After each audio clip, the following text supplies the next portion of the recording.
Na na na na na na na na na na oh oh. Na na na na na na na na na na oh oh.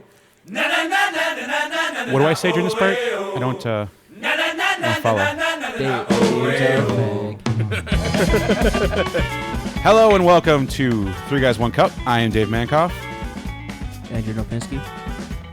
And then... I'm Brett Kaminsky. There you go.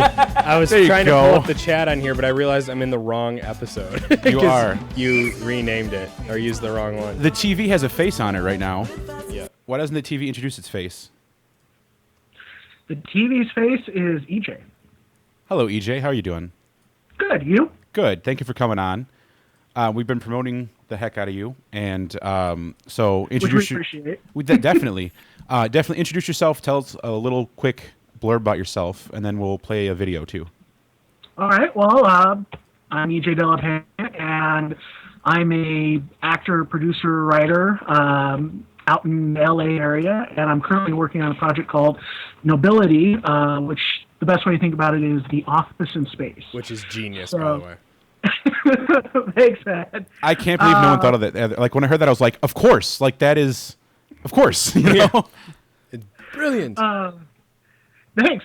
Yeah, it was. I had a lot of fun when I first came up with that. I was working on another project, Starship, also directed by Neil Johnson, who's going to be directing this as well. And I was just sitting on the set, and I was like trying to like kind of get in like the mentality of my role, and I was just like, that would be funny. It would be. That's where it goes. That's how great ideas start. I mean, there's still a lot of drama in it. Like, you know, we don't shy away from the drama. It's very, like the style of humor, I guess, would be, like the format's very The Office, but the style of humor is more like Firefly Galaxy Quest. So. Right. That is broke it. awesome. I broke it. Yay, Brett failed. Sorry, we're having a little... Well, while Brett fixes this... There you go. There, he's back. We're going to play Stupid about a minute and a half Windows 8. clip of what is Nobility about, kind of a little bit about the storyline. So we are going to go ahead and play that right now here for you. Let me just figure out how to hit buttons.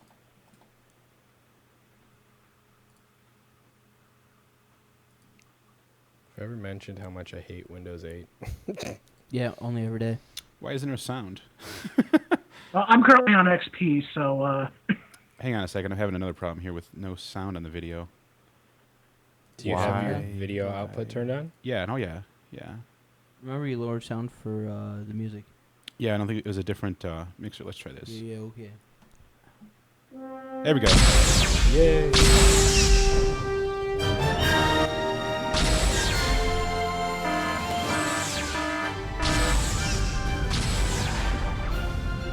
This was a fun video. Oh, hey. I'm just sitting here jotting down a few ideas for later seasons of Nobility. You know, a lot of folks have been asking us, Hey, great Kickstarter video, but what's Nobility about? Nobility is a dramedy web series about fulfilling potential. Now, what that means is, while we have a strong comedic aspect, we don't shy away from having drama either. We have real characters existing in a real world with consequences for everybody's actions. And our characters aren't just zany just to be zany. They have reasons for being who and what they are. The best way to think about Nobility isn't just The Office in space. Think of it as having the scope of Babylon 5, the character drama of Battlestar Galactica, and the fun humor of Firefly and Galaxy Quest. Nice. In other words, we'll be in for one hell of a ride. Thanks. That is actually a really good way to think of it. I like that. I actually just listened to Star Talk Radio a couple weeks ago with Neil deGrasse Tyson and the guy... Can't remember his name. We hope that Nobility will be a unique sci-fi experience for every one of you out there that are sci-fi nuts like us. Yo, thanks, man, but I think we got the acting covered. Sorry, what was that? I love how EJ interrupted you in his own video I on our show. With his, and I was just like, that's just meta right there.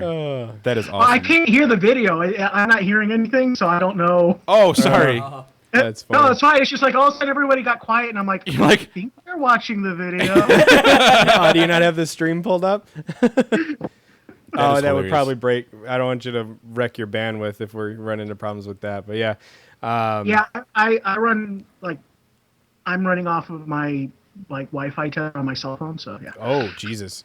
Well, hopefully we don't burn too much of your data. Are you in a place that doesn't have internet right now? Is that what's Are you going Paul on? Miller? I don't understand. That is crazy. No, I just did it because it was like 4G is cool and it runs really fast. So why have home internet? And he's But right. no, 4G is awesome. It's I'm grandfathered in on an unlimited data plan, so it's like whatever. Never switch that. Yeah, I made that mistake. Me too.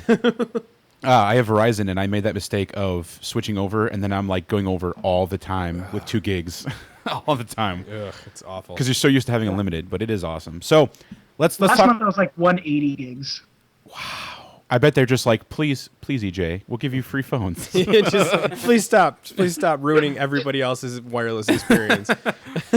That is awesome. So that was kind of Nobility in a nutshell. Like I like this. There's seriousness and off, like the office in space is just a really awesome way to say it. Yeah. It's very cool. And it like melds 2 of my favorite concepts. I love anything sci-fi for the most part. And then you throw in like the British humor of The Office. I mean, that's brilliant. Right. We had Michael on 2 weeks ago, Yes. Yeah. It was, and he has the Safe Sci-Fi campaign going on, and we talked with him for 2.5 hours about science yeah. fiction. That guy schooled us too, and Yeah, he's he probably did. laughing right now, Oh, he waiting for schooled an. you. Yep, there it is. In the He chat. did school you. Yeah, Michael! he kept totally like hating on me. It was really funny. Yeah, it was crazy. So yeah, that's why we were very excited to hear that you're going to be coming on, and we can talk little Nobility, kind of get to know what's going on with it. It has a Kickstarter that I have up on the screen here on the stream to show people kind of what's going on with it. And why don't you tell us a little bit more about the project? Like, how did you come up with the idea? Let's run down the list. Yeah, let's send on the list that we had to think beforehand about. So you tell us a little bit about like what was your inspiration for writing and now really pushing Nobility to the forefront? Well, it started when my producing partner Tanya Hale Nurmi suggested we do a podcast, or I'm sorry, not a web series. Not a podcast. What's wrong with podcasts? There's nothing nothing wrong with No podcasts. No. But she suggested we do a web series, and so I just kind of started thinking about like what would be an interesting concept. And like I said earlier, I was just kind of sitting on the set of a Starship, just kind of getting a feel for the set and my character and whatnot. And I was just kind of thinking, it just hit me like that style, like that kind of documentary style on a Starship with a misfit crew would be really funny. Yeah. And it just kind of hit me, and I laughed to myself, and I told a few folks, and they seemed to like the idea, and here we are. Is that what spun into Cowboy Errant and everything then too, or did you? No, is that- Cowboy. Go ahead. Yeah. I was Okay. gonna say, is that where that came from? No, it's actually the other way around. Cowboy Errant. The idea I had for Cowboy Errant, I had in college, where I was simultaneously obsessed with Firefly and Man of La Mancha. So you had like the Knight Errant and then like the Space Cowboy. So Cowboy Errant Gotcha. kind of meshed together. I keep reversing it in my head because I'm a bit dyslexic and going errant cowboy, and I'm like, that doesn't sound right as I'm like typing stuff into like tag it and Twitter and stuff. Like, why isn't it coming up? I'm retarded. No, I actually noticed some other folks doing that. I was actually had a text conversation with one of our actors, Cass Anvar, who's the modeler and voice of Altair in Assassin's Creed. Yeah. And he's also going to be in Diana, which will be coming out. He was in Argo, and he was doing that as well. So you're not the only one. Way to name drop. Yeah, look at you. Wait, so that puts me 4 steps away from Ben Affleck. If I'm doing the math on that. And about 8 from Kevin Bacon. Yep. Yeah, right? Damn, still not under that 6. So that is very cool. Yeah, it's an interesting concept. You got some really high-profile people working with you too. Thanks. Yeah, let's Yeah. name drop some more. Like, Yeah, tell us I love who's, name dropping. So who's keep it coming. involved in this project. Besides We've got Claudia Christian from Babylon 5. We've got Casa already mentioned. Emmy, who's a pop star, and she's been recently featured on like I think it was Marvel.com, and so on and so forth, who I worked with on Starship. She's going to be in this as well. And then actually Michael Reeves just joined the writing team. So Who's Michael? I know the name. I can't remember who that is. Batman the Animated Series. He won an Emmy for that. Oh, okay. Yeah, and then he wrote for like TNG and Sliders and several shows. Yeah. Gotcha. Very cool. Yeah, you just dropped a lot of names there. Yeah. I'm going to try to catch up. Like Claudia Christian, for those of you who don't know, is one of the stars of Babylon 5.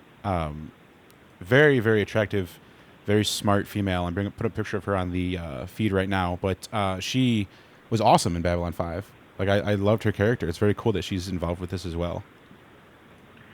Yeah, I was really excited when she came on board. I, growing up, was a huge B5 fan. And in fact, me and my dad would sit there and have debates over which was a more realistic future, Babylon 5 or Star Trek. Nice.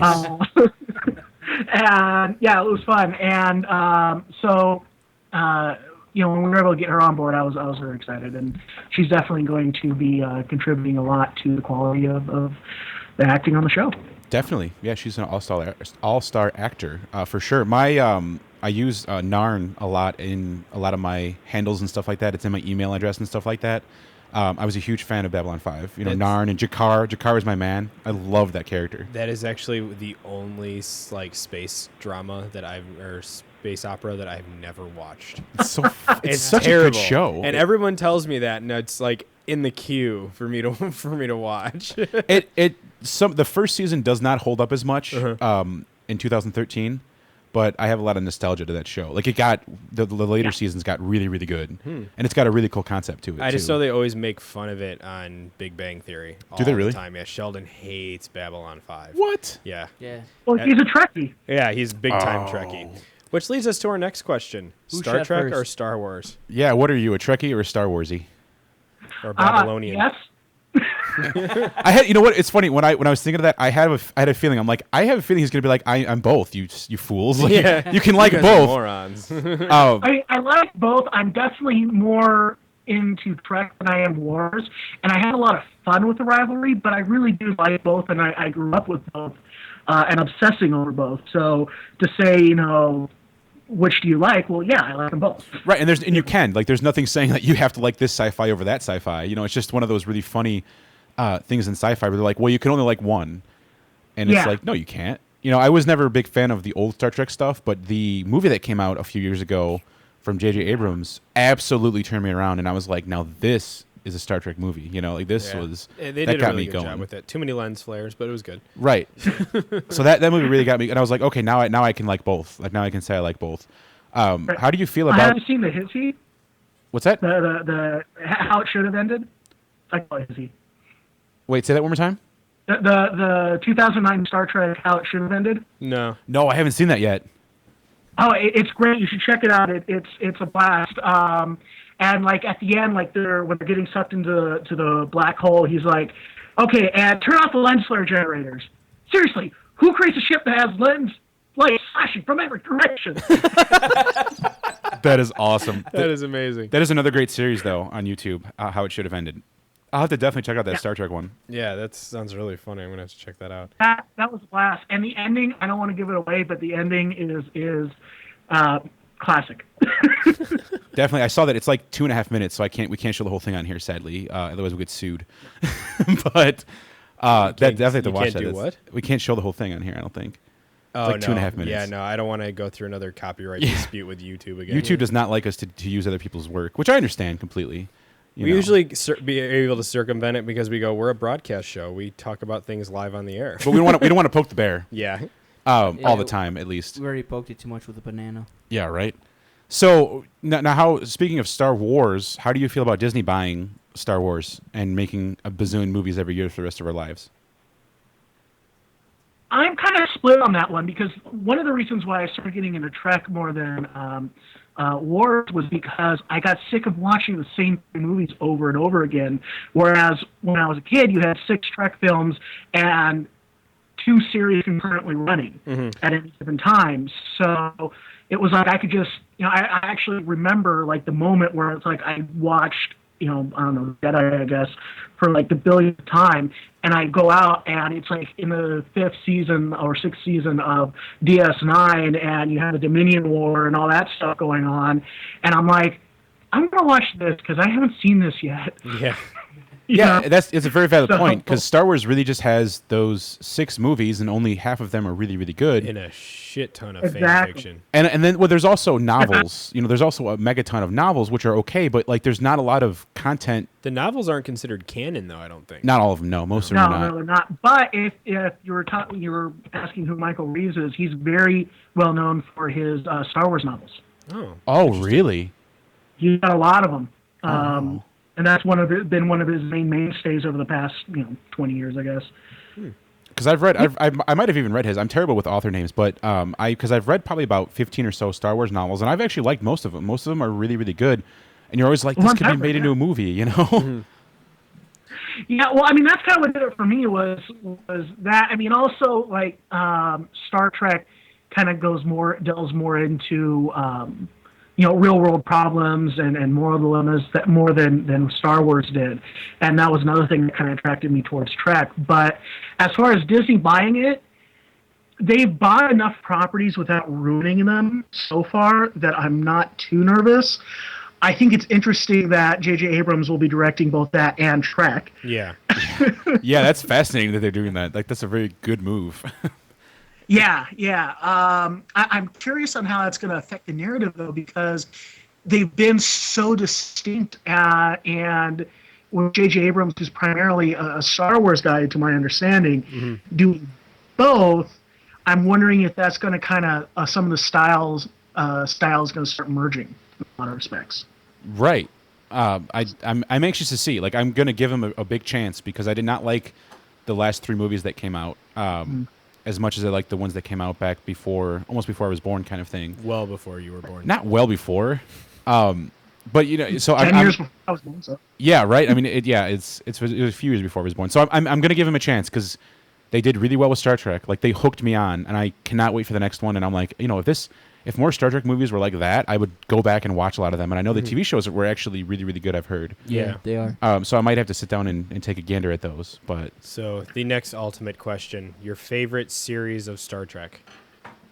Of Star Trek, ooh, see, that's a hard one. I've always been a big Niner, but recently I've been going back and watching TNG and Voyager, and I'm starting to have a lot of fun with that too. But DS9, in a lot of respects, is very similar, and I know there's some folks who are going to yell and scream at me for this. In many respects, it's very similar to Babylon 5 and a lot of the issues it covered and topics it discussed, and I really felt you were able to really delve into some of the alien cultures, and then you had the Dominion War, and it really filled a space that I've always been fascinated with, which is that idealism under fire, that hope despite everything. And which you didn't quite have with TNG, and you also had that with Voyager though, and Enterprise. But Enterprise, it got to such an extreme that it really kind of turned off a lot of the Trek audiences, I think. You're talking about the one with Jonathan Archer? Yeah. Yeah, that was. I go back and forth between that and Voyager as my favorite Trek series. Sure. I love Captain Janeway. Don't get me wrong, Picard's the man, but Catherine Janeway is like Sarah Connor. She's like a badass. yeah, It's like that. She's like on that level of badassness for me. I've been watching a lot of pounded out. I think a lot of Voyager over the past couple of weeks, and I've noticed this strain in her that I never noticed before, which was she can be quite the dictator. Oh yeah. And making medical decisions for the crew, because she thinks it's best, even though they don't want it, and so on and so forth. Or forcing 7 of 9 to do it, to separate from the collective and not giving her really choice for a while. She's making all the decisions for her and stuff. She can be quite the ruthless dictator. You must be an individual when I say so. yeah, right. That's really what it came down to with that for a good half a season, I feel like. Oh yeah. And that evolution of, I don't know, it was kind of like a mother-daughter thing, I guess. Yeah. Is what they're trying to go for. But, to a certain extent, and it wasn't just this, it was there's other members of the crew who like didn't want medical procedures performed, but it would save their life, and so like, and she was just like forcing the doctor to do it, or so on and so forth. And she just really, she could become quite the dictator. Right, it's very nice. It's very nice to see a woman that has that power like that. I'm gonna have to go back and check those shows out now that you're talking about it, because I'm always cool. interested in sci-fi like that. I kind of missed out on a lot of the Star Trek They're stuff. I think actually, I think they're all on Netflix now. Yeah, That's they are. awesome. Yeah. Except for Enterprise, I think. Wow, that's crazy. I I'll have think to go back and check them out. Netflix too. Oh, is it? I have them all, so I don't know what's actually on Netflix. It's okay. My Netflix queue is all filled up again. I just got done watching Firefly, and Yes. Oh my God. I got Serenity at home right now. and One of the greatest shows, oh, and it was phenomenal. one of the show. most tumultuous just histories for that show. That just so sad how it happened. Yeah, the last episode, I'm like, this is it? No more? I'm like, I want more. Imagine trying to watch it on TV, which I tried to do, but then Fox kept rearranging and put episodes out of order. I keep trying to watch it. Yep. I really do. Oh, you're And shit. every time I start watching it, I get confused because the order that I have, like the way I acquired the videos was downloaded in the order that they were broadcast. And Oh, that's how no. they're labeled, and I cannot get a definitive. This is the order they should be in. Give it to me. I'll put them in order for you. Netflix. Netflix. Yeah, has them in Netflix. appropriate order. Oh, do they? Yeah, they're Okay. all on Netflix. The completely legal way to watch those shows. It's legal. Yeah, no, Hulu as well, I believe. yes, they're also on Hulu. Oh, okay.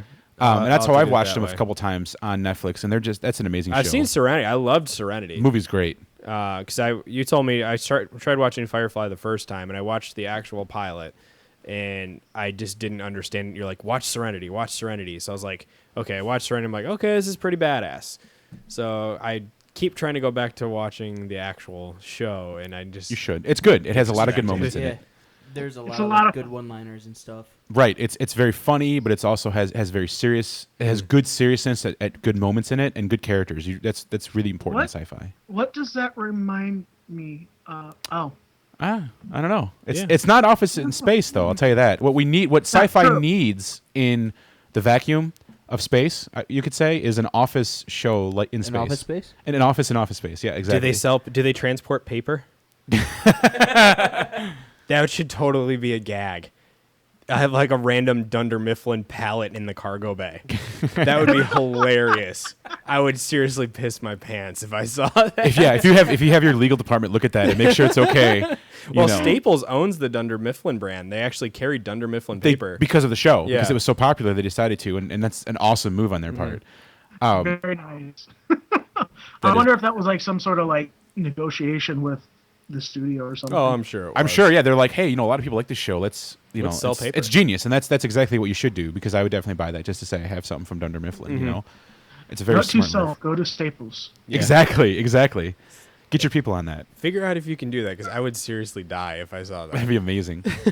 So what is your current favorite sci-fi show? On TV right Ooh, now. I'd probably have to say Walking Dead. At the Yeah. moment. Hell yeah. Which is an interesting point, like because some people argue that Walking Dead's not science fiction. It's sci-fi horror. Yeah, but It's I like still Alien. consider it in the sci-fi genre. Yeah. Because it's. Well, Go ahead, EJ. yeah, no, I can't tell you the number of books I've read as what is sci-fi and so on and so forth, and it gets so convoluted that honestly, what I boil it down to is if the departure from reality is based in science or scientifically explained, it is sci-fi. Period. I Whatever agree. else- That's a very simple definition, and I feel like that encompasses a lot of good things. Like Walking Dead, which is one of the most amazing shows on TV. So you're all caught up on the last season, right? No, I'm not. Unfortunately, I'm. That makes two of us. Yeah, we're not going to spoil it. Come on now, we can't spoil it. A lot of people haven't listened to it or No, watched don't it. spoil, please. I will be very upset. It's very good. This is like one of my favorite seasons from a lot of the stuff they did. So amazing. How far are you into the season?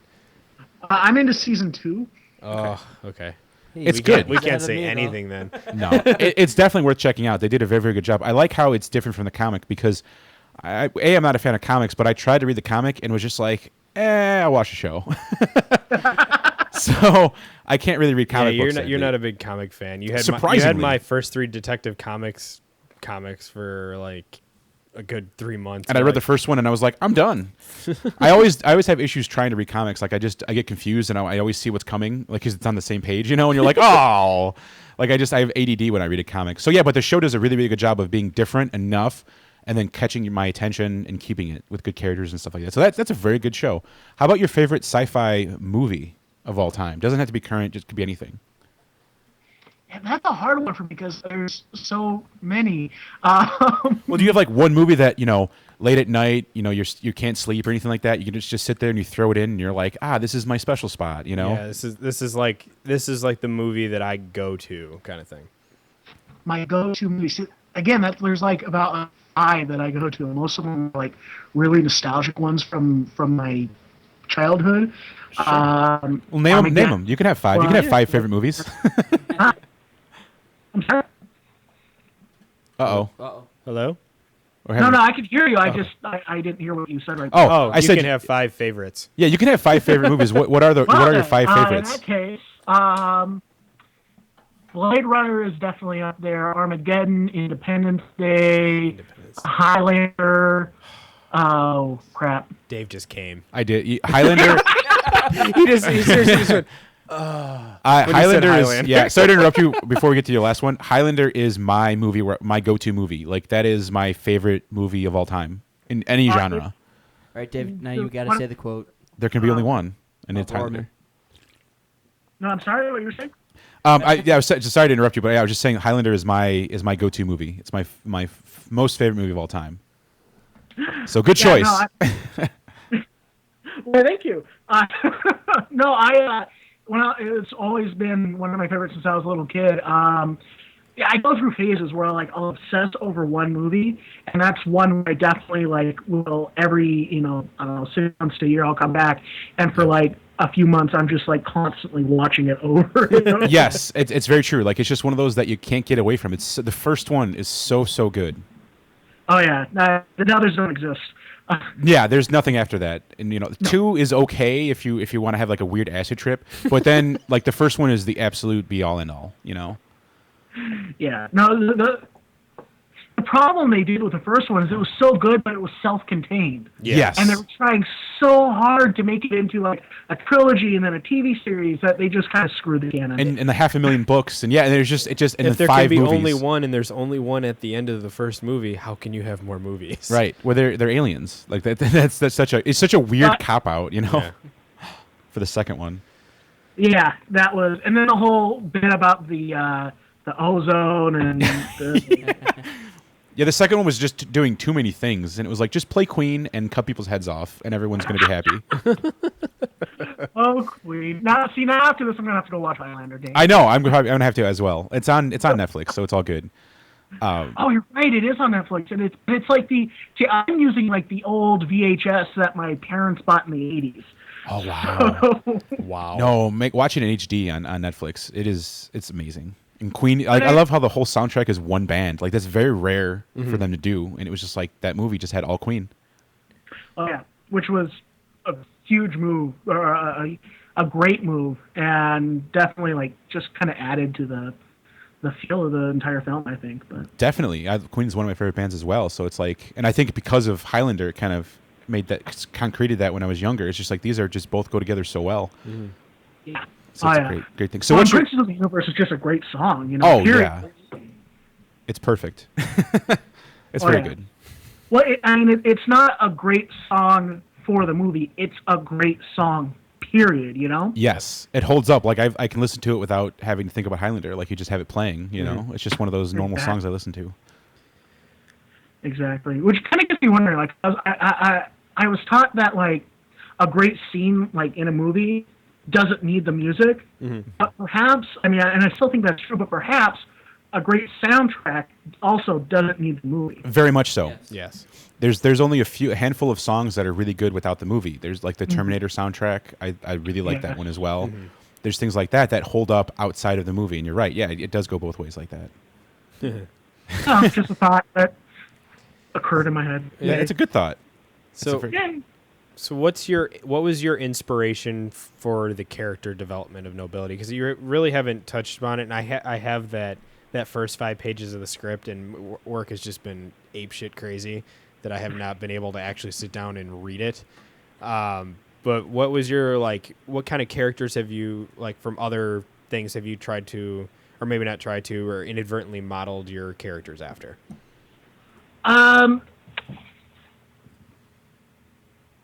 It wasn't really like I was sitting there modeling the characters after characters in other shows. I did have some fun borrowing from certain tropes, like, you know, the captain likes to chase skirts and that kind of stuff. But I wonder who that is. Yeah, right. Picard, right? Of course.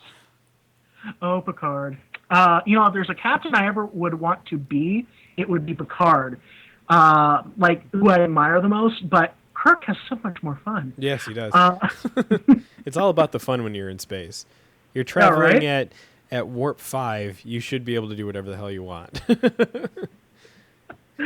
But, no, I mean, you know, so I have fun borrowing from certain tropes. Really, the characters are coming from a lot of different sources, be it different aspects of my personality or, you know, loosely based on backstories of people I know.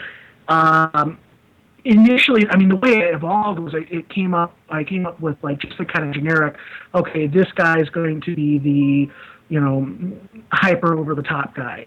And, you know, he's going to be the navigator. Okay, well, then as I started writing, it kind of evolved into, okay, well, this is who this person really is, so on and so forth. So they're their own characters. They're their own people, so to speak, even if I am borrowing from my own personality or other shows or people around me. So I guess is the best way to describe it. As far as what characters we have, I mean, we've got the captain who has suffered some personal traumas in his life and has kind of just withdrawn, and he just kind of just spends all his time shirking responsibility and, you know, just kind of phoning it in, really. And chasing skirts, and he's more concerned with just this escapism. And so we get a lot of fun with that. And then we have the first officer, Pikeman, who she had to raise her young siblings. So she's just this very, like, strict maternal type who's always compensating for the captain and so on and so forth. Very B'Elanna. I guess there'd be some B'Elanna in there. Interesting. Maybe a cross between B'Elanna and brain fart.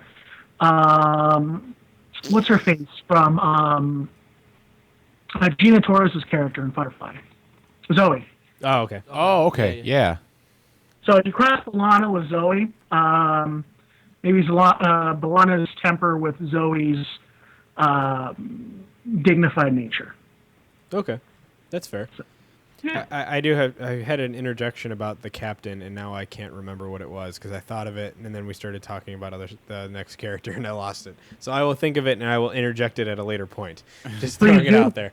I was like, I need to interject this right here, and I just lost because I got caught up in the conversation. Sometimes we have ADD theater where we do that. Yes. We're like 20 minutes later, we're like, oh yeah, my point was, you know, and there's nothing wrong with that. Oh, that's what it was. Okay, so You're welcome. thank you. If his whole thing is escapism, though, like chasing skirts, drinking booze, and whatever, he's in space in the most technologically advanced ship ever designed by the people of Earth. How much more escapist can you be? I am literally at the farthest reaches of the known universe, and I still need to escape. Hell yeah. Well, there's a big difference between, like, escaping from your home or so on and so forth, and escaping from yourself. True. Fair enough. And no matter where you go, you can't escape from yourself, or, you know, at least not without doing everything you can to distract yourself with video games and skirts and booze and all that fun stuff. Wow, how very meta of you. How very, like, Yeah. that's a very good point, you know? I just got lawyered. Yeah, wow. You can't escape from yourself. A very zen, very Yoda of you to do. Mm-hmm. Escape from yourself, you can. Exactly. Yes. Ooh, no, there is no try. And that's part of the thing I love about sci-fi is that it can encompass, just the full range of emotions like that. Like so many shows do a really, really good job. So many movies do a really good job of encompassing that emotion that so many people are like, oh, that's just nerdy and blah, blah, blah and all that crap. But it's like, no, there's like a lot of emotion in a lot of these, whether it's good, bad, funny, all that, just a very big range. It's a compliment when someone calls me a nerd. Exactly. I'm And it's good with becoming Agreed. much more nowadays. Yeah, I'm proud of my nerdiness. I was never ashamed of it in high school and everything like that. I was like, yeah, I'm a nerd, whatever. If you don't like me, that's your thing. I love that Simon Pegg quote. Which one's that? It means I am able to childishly emote on a ridiculous level or something like that. Yes. The things that I like, and I'm not ashamed of it. Very true. Yeah, no, for me growing up, like, even as a little kid, I was a huge sci-fi fan, and it was just like, how come nobody else gets it? Yeah. Why am I different? And now it's becoming more accepted. The internet's definitely pushed that to the forefront, and that's one of the reasons that you can even begin to do nobility in this world right now is because of things like Kickstarter, and it's so cool that you can have the crowd sourced idea on there. I think that's such a great thing. It's helped so many things get off the ground that would not. Yeah, we've talked about that. Talked about this similar, like kind of same vein. That maybe 5, even 4 years ago, we couldn't even do this. Right. Because back then we were poor too. Yeah, definitely. it was just like you can't. The technology wasn't there for us to sit down and go, hey, no. This was literally a sit down. Let's do a freaking podcast. Yeah. Sweet. Sat down. What are we going to call it? 3 Guys, 1 Cup? Sure, that'll work. Let's Yeah. go get a mixer and some There's- microphones and see what happens. There's a little more, I love that. little more to that story, but There is. a But lot of it involved drinking. But Yeah.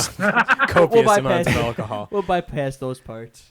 he's right though. Like we could do this, and like this is in my apartment right now. Well, plus back Like then this- probably the same equipment that we have now back then was probably $500 a piece. Not counting the computers. Like just Yeah. the microphones. Yeah. Just the microphones alone were probably $500 a piece 4 or 5 years ago. So technology really, like Kickstarter and probably like the technology you're going to be using for a lot of in like your cameras is so much less expensive for something that can look like extremely professional, like almost on par and probably even better sometimes than a lot of what big Hollywood can do. And Yeah. it's so cool to see that you can do that now, and it doesn't cost you $5 million to make this. You can just do it with a little bit of money and make it really good. That's the biggest part. Well, Go ahead. No, you're fine. Go for it, man. No, I was gonna say it's the content that's there because it's if you have really good content like that, you can draw the people and it can go on wildfire on the internet. Right. Well, and that's one of the things that we're trying to do with this is just kind of show fans out there that you don't need $200 million to make a good movie. No. You can get it's still expensive, but it's not hundreds of millions of dollars. You invest. Sure, you could probably get a decent DSLR camera that'll do 1080i for like $500. Get a couple of lenses, which invest maybe another $500 to $1,000 into a boom and some sound equipment. Teach yourself Final Cut Pro on a Mac, and you got most of the basics there. What you need. Yeah, we had George on again 2 weeks ago. They're actually in mid-production for their show Time Splitters. That was a Kickstarter project that funded back in November, I think. He was on as like a follow-up, like a couple days before they went into production, and was showing us his camera crane that he built for like $300. And it's like a 12-foot crane that he made for his SLR with a Nexus 7 as the remote monitor that can control the zoom, the pan, the tilt, everything. Nice. Yeah, he made like an Instructable for it and everything. It was so cool. And yeah, it's not a lot of money to do something that they spend like $20,000 to have a rig in Hollywood, and you can do it for just a few hundred, and it still looks really, really, really good. Yeah. And is more adaptable to your surroundings. Like that is very badass that you can do that nowadays. So I always get props. Which is great. And then No, go ahead. I was finished. He's done. He's got the towel. I'm sorry, I can't see you talking, so it's sometimes like I think you're done, and I'm like, sorry. No, feel free to interrupt me, because if you don't, I'll just keep going and I'll just ramble on until I peter off. But go ahead.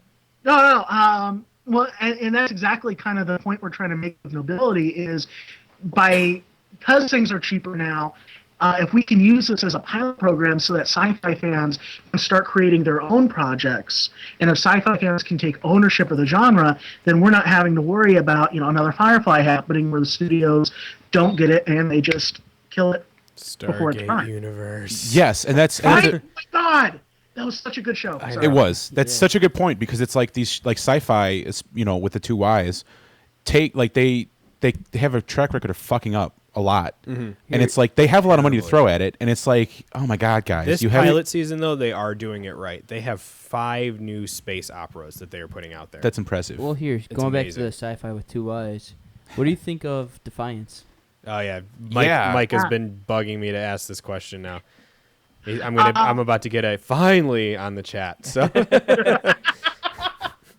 Tell you the truth, I haven't seen it yet.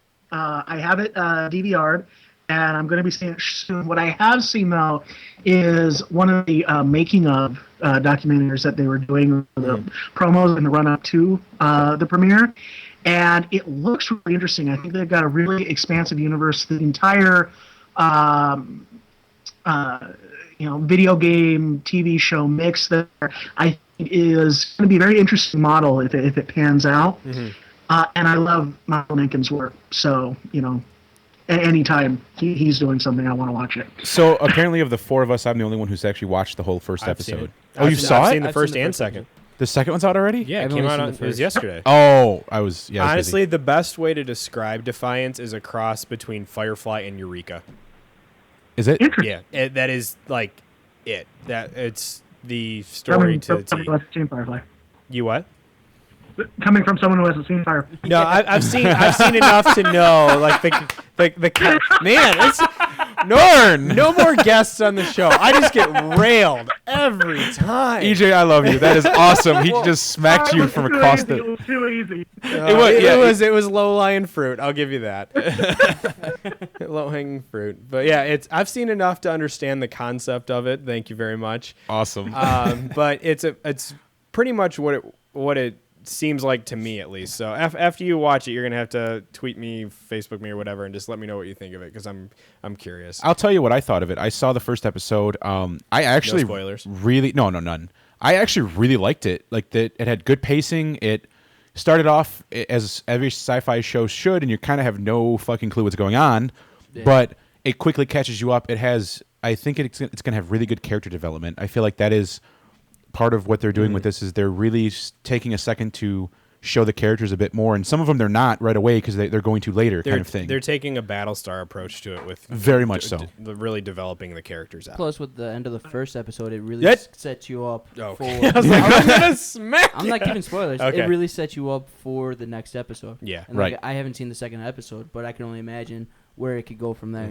Right, and so I was very impressed, and I was like, at the end I was like kind of more relieved. I was like, okay, because I really, really went into it going, this is going to be absolute shit. Yeah. Like I was like, this is going to suck. I'm going to hate it, but Especially hearing that the video game didn't do as well as they... yeah, some Well, people aren't. They shot themselves in the foot with that, though. That should have been a free-to-play game, and it wasn't. Yeah, That exactly. was the only way they would have got. Yeah, it was $60 to get the game, and then there's no subscription to it for as what far I as we know. understand. Yeah. But that game would have had so much bigger adoption, and I think they would have got an even better turnout for Defiance, like the actual premiere, if it was a free-to-play game. And a lot of people were saying they should have had the show out first, build up the audience, then release the game. Because I'm not going to shell out $60 for something that I don't really like. You look at it, you're like, that's an interesting concept, but what's drawing me to spend my money? I can watch the show for free, and I like the show, and maybe I'll get the game after I watch the second episode and see if I like it. But So can we expect a Nobility game, I guess is what we're doing.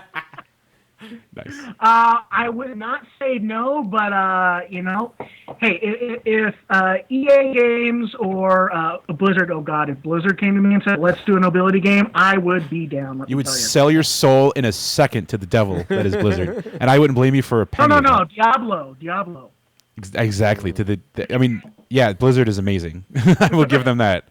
Yeah, I wouldn't blame you at all. But yeah, so it's very cool. So Defiance, definitely check it out. I was impressed with the first episode. What are you laughing at over there, boy? It's always smackdown on me, and I just think it's hysterical. Aw, he's butthurt. I hate being bullied. Aw. No, Quick, I'm someone kidding. get him I some don't really tissues. care. I think it's hysterical. Yeah, we'll I'm give him a just hug. glad to know we give off that thing where everybody's comfortable enough. To Everybody shit on rip Brett. It's not that hard to do. Like instantly. I love that too. But he's right though. You have never seen Firefly, so shut the fuck up. That's basically what he was saying. Yeah.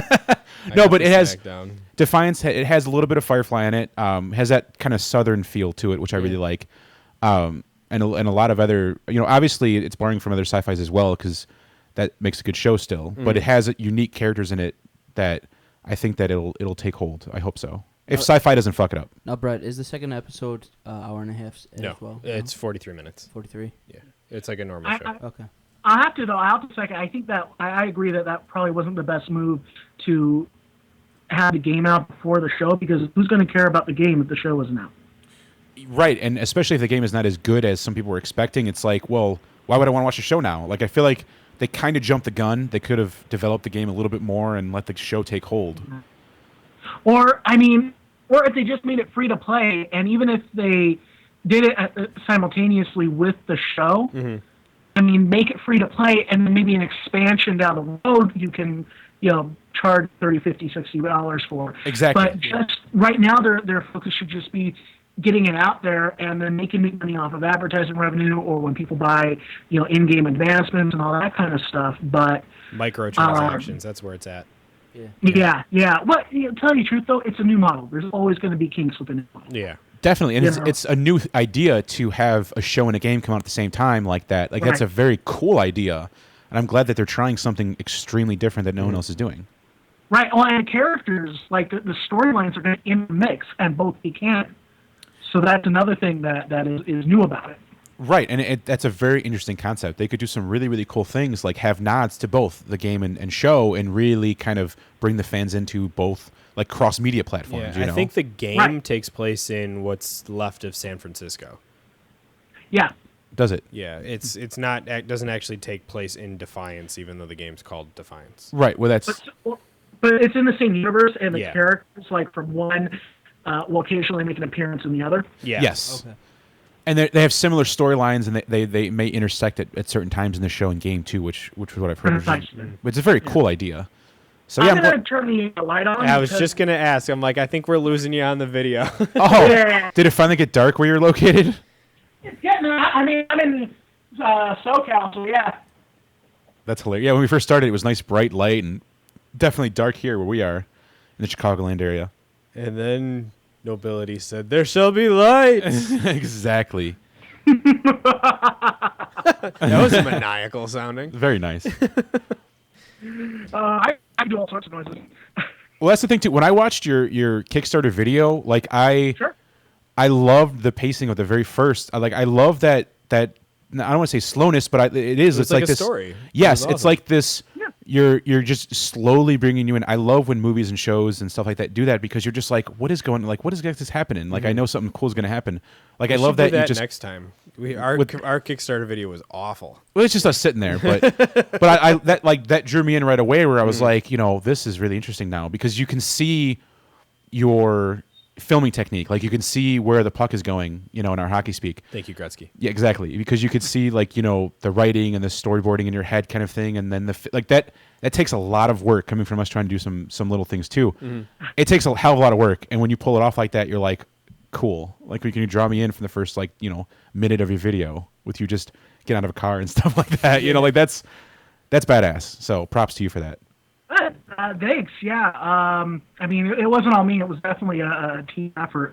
It was just so it was a lot of humble. fun. Yeah. If it was me, What? I'd be taking all the credit. I said you're so humble. You're like, no, it wasn't Like, me. yeah, it was, a team. my fucking idea. Get the hell out of here. Now give me money. I'm awesome. And that's why our Well, Kickstarter's our goal failed. with it was really to just kind of use the Kickstarter video to show what you can expect. Not only show folks that we have what it takes to pull this off, but to kind of show what you're going to expect, the kind of humor and so on and so forth that you're going to see in the show itself.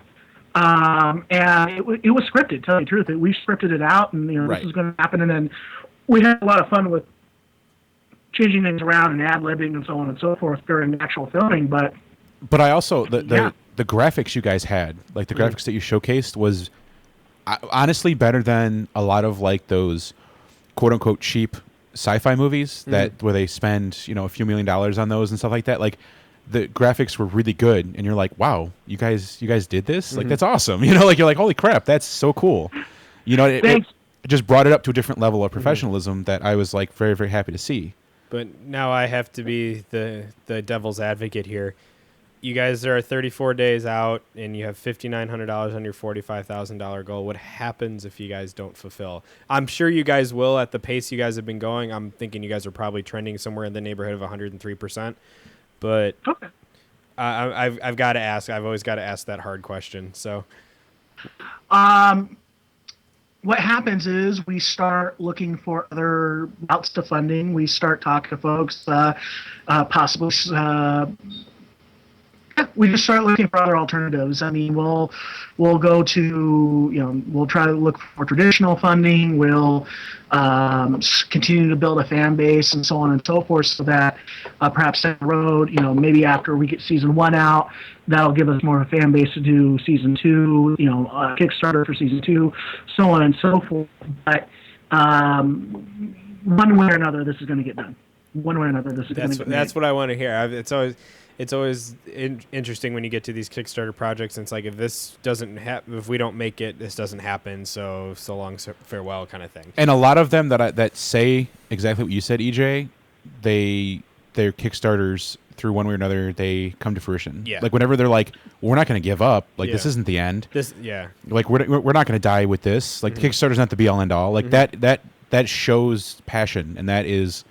Committed. You're committed. You're in there. Everything's in there. So that is, you're pot committed if you're a gambler. So like that's. Go ahead. Well, to quote Battlestar Galactica, sometimes you gotta roll a hard 6. Thank you. Exactly. Love that quote. Right? What the hell does it mean? That was like something my dad used to say. That was such a great, especially when they brought that into it. I was like, what the hell does that mean? I don't know. My dad just used to say it all the time. And it's really cool to see the passion, for sci-fi and things like that, and that that we can do this. It just, we have to go through some certain channels. Kickstarter's the first big attempt, and if that doesn't work, we have these other channels. Like you have everything set up, and that's very, very cool to see. Because that means that you will succeed. Thanks, man. Thanks. Yeah, one of the first things that I learned when I started producing stuff was don't give yourself out. If you say, if it doesn't work out, I can always, go back to working at the bank. Not that I ever worked at a bank, but my point. If you're telling yourself that, it won't happen. It'll never happen. Give yourself no other choice. Right, exactly. So if you just lay it all on the line and push it out there, it'll get done. And that's what it takes to get stuff moving in this town. But it's really important to me that the Kickstarter is successful, that we are able to get fans' interest, so on and so forth, because I want this to be about fans coming together and taking ownership of the genre and begin producing our own high-quality stuff. Right. Without, that's very important to me. So why, if we have to go through other channels, so on and so forth, at least just to get the ball rolling, I will. But, if we can get this to be a purely fan-centric thing, validate the concept. Validate your point that the fans should take ownership. Right, and can. And, and to tell you the truth, we can. I don't know of a fan base that's more excited or loyal or more willing to pitch in than the sci-fi fans. Yeah, that's true. I think I don't remember what the final total was, but when SGU was canceled, I think over like 200,000 Kleenex boxes got sent to MGM and Sci-Fi. Really? Yeah, to cancel it. That said, please send more Stargate on the side of it. Wow. That is awesome. Yeah. That was awesome. I think that was the dude Dean, I think, who organized that from the Save Stargate Universe Facebook thing. Yeah, I'm pretty sure he was the one who was the organizer behind that. But I sent 5 tissue boxes to him. Was like, send more Stargate. Yep, it was awesome. It was a brilliant idea. And that's the thing, is it's the power of the fans to be able to say, if especially if you start screwing around with something that they love, and then as soon like you have their loyalty when you have it, and it's very hard to lose them unless you really fuck around with things. And so you're right. It's that's what happens when you air wrestling and Ghost Hunter shows. Yeah, instead of true sci-fi. And sign on more Ghost Hunter shows. Yeah. I mean, I understand why the Sci-Fi channel does that. I'm sorry, Sci-Fi channel does that. Nice. Sorry, playing around. In case anybody from Sci-Fi channel is watching. Yeah, right. Love you guys. I hope they Love you are. guys. No, but I mean, I understand why they do that. Because if you look at the numbers and you look at the profitability of things, those things bring in the bacon. They're very, very profitable. Yeah, and very low cost. Yes. And very, very low cost. However, sci-fi fans are in it for the profit. We're in it because we love these stories. We love what we're doing here, and it means something to us on a personal level. And that's one of the reasons why I feel that if fans can take ownership of the genre, we can start continuously producing this high quality stuff and not have to worry about necessarily money getting in the way. Right, and it shouldn't if you have something that's so good that it can take off with the fans and things like that. Money shouldn't be, and I understand, sci-fi, it's a company, it's their business. Mm-hmm. And I think that they're in the business to make money. And I think they're starting to realize that a little bit. And I think that's why, like, Defiance has some promise. Like you say, they have five other opera sci-fi shows coming out. Mm-hmm. I think that they're Which ones are they? I'm actually in the advertising industry. That's what I do. So I actually saw some of their stuff at their upfront when they came to town. I'll have to send them to you at a later time because I have to dig through my work emails to find it. But one of them was a Roland Emmerich thing. The guy did Battlestar. He has a new one coming out, and that one that one's sci-fi, but I think it takes place in Antarctica. IO9 has covered it quite a bit too. Okay, right. Roland Emmerich did. Are you talking about Ronald D. Moore?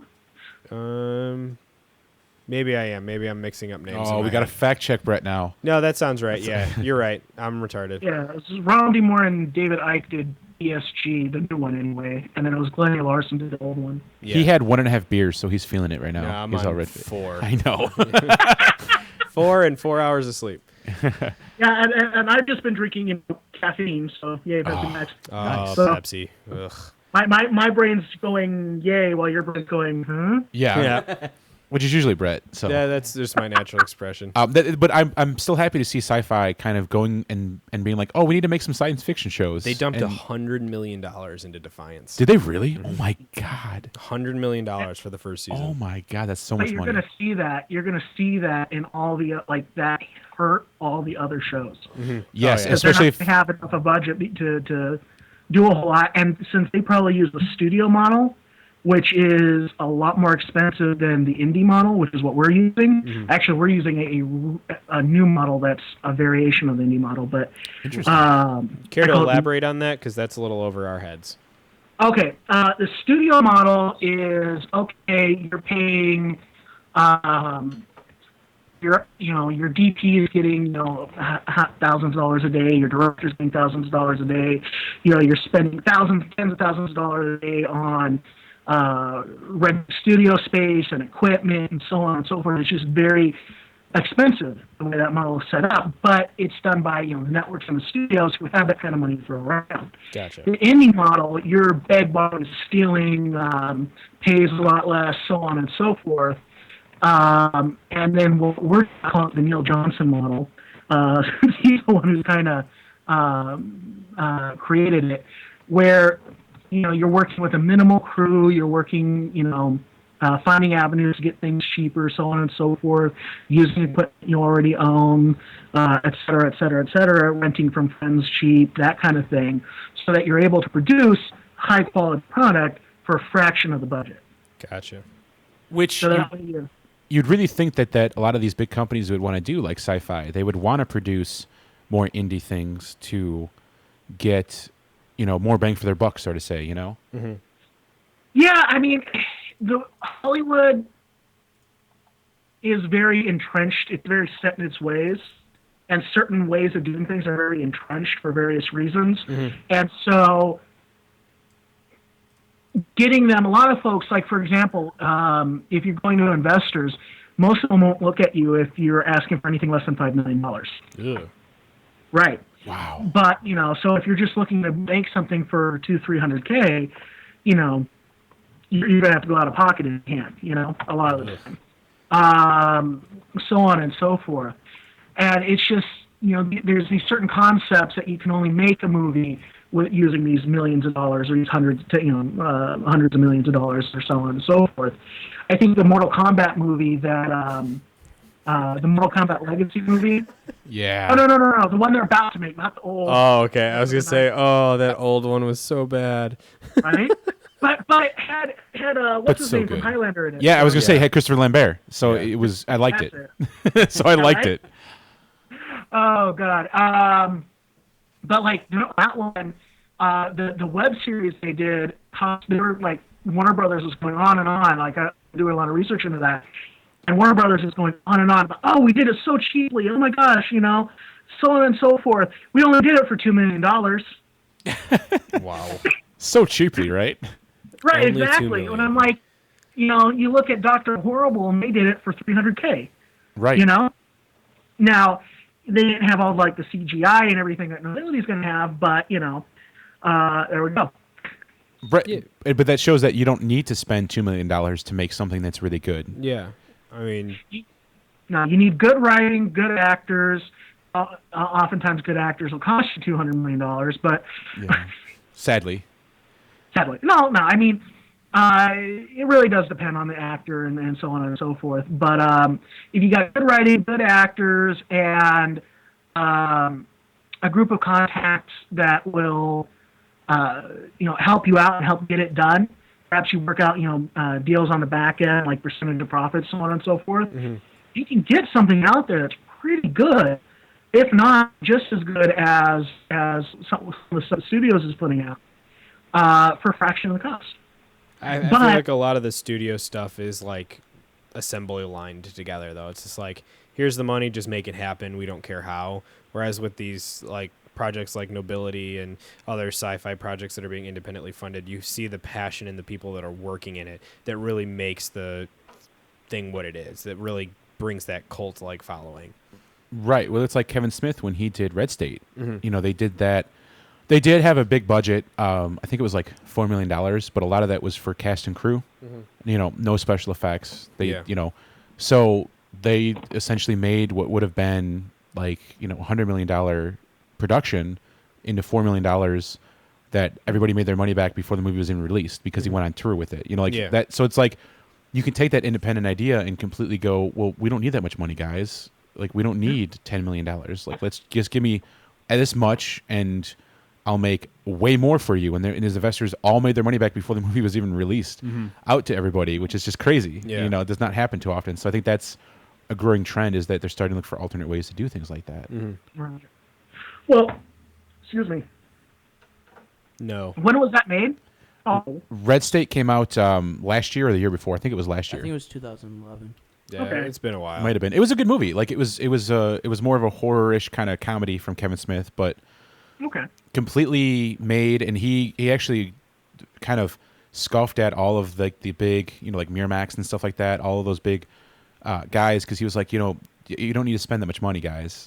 You stop spending. You need this money. Just cinch up your budget and go from there, and you can release a movie. And he just released it on VOD. Stop taking lessons from Washington and start taking lessons from the average family. Yes, and he went on tour with the movie, and I saw him in one of his tours in Chicago. And he just brought the movie and screened it for people and charged, $90 a ticket and did a Q&A afterwards and made over $4 million in just a couple of months by going around doing this tour and made all the money back. And then, so basically everything after that was just profit. When they fully released the movie, it was just straight profit for everybody. Yeah. And it's well, hi, you can do that, and kind of shook some things up with a lot of people because they didn't think that he could do it. No one said everyone was thinking he couldn't do it. Yeah, well, I mean, I remember I did a film in 2000 called Run, Ronnie, Run. I've heard of that. Oh, yeah? I don't know. Yeah, if you wanted to look up on YouTube, Ass Kicking Fat Kid, you'll see me kick Arlie Ermey's ass, doing all these Matrix moves and all this stuff. Oh, okay. So, yeah. But anyway, I mean, and that was $5 million, and they were talking like, oh, it's such a low budget. Da, da, da. I mean, the stuff I'd worked on before then was like Jingle All the Way, which was like $20 million or however many. With the Schwarzenegger? I'm sorry? With Arnold Schwarzenegger? Yeah. What did you do for that? I was Phil Hartman's kid. You were? Yeah. Yeah. Okay. So Wait, didn't you? Wait, I'm sorry to interrupt you. Didn't you say that in the Kickstarter video too? Yeah. I think I remember that. I had the same reaction. I was like, "What the fuck, really?" Like, and I just that was Dave's what the fuck moment of the day. right. That was because I do remember hearing that actually because I thought that was so cool because that movie is really funny. Yeah. It's an interesting movie. What else have you done outside of, you said you've done some directing and producing and whatnot? What other stuff have you acted in? You mentioned Starship, but I'm not familiar with that, so I'm. Well, most of the stuff I've done is acting. I've helped produce several shorts, and then there's a couple of features that I'm like co-producer on, so on and so forth. Nobility is the first time where I'm the main producer. As far as Starship, I was acting in, and that I played the navigator of a starship. It's called Starship One, and it was one of Neil Johnson's films. They'll be coming out, I think, middle of this year, some thereabout. There's no. I haven't gotten an exact release date, but that's what I'm guessing. It's still being edited right now, and. Yeah, and it was a fun film. That was Starship, and that one we had Claudia Wells from the first Back to the Future in it. We had Marilyn, who was in the what was it? It was a Kevin Smith film, the one he's famous for, Clerks, the first Clerks. Oh, she was in Clerks. Holy shit! Yeah, Marilyn Gioliotti. I wasn't going to venture trying to pronounce it. Yeah, I did. Yeah. I know her, and I'm not going to pronounce it. She played Veronica in Clerks. Oh, she's great. Yeah, she's great. We also had Brooke Lewis, who's gotten pretty big in the horror I know that area. name. Yeah, Brooke Lewis. She was in. Let's see, what was she in? I am not cheating. I'm just Internet thinking fail. off the top of my head. Google fail. She was in Double Tap. She was in She's actually in a ton of.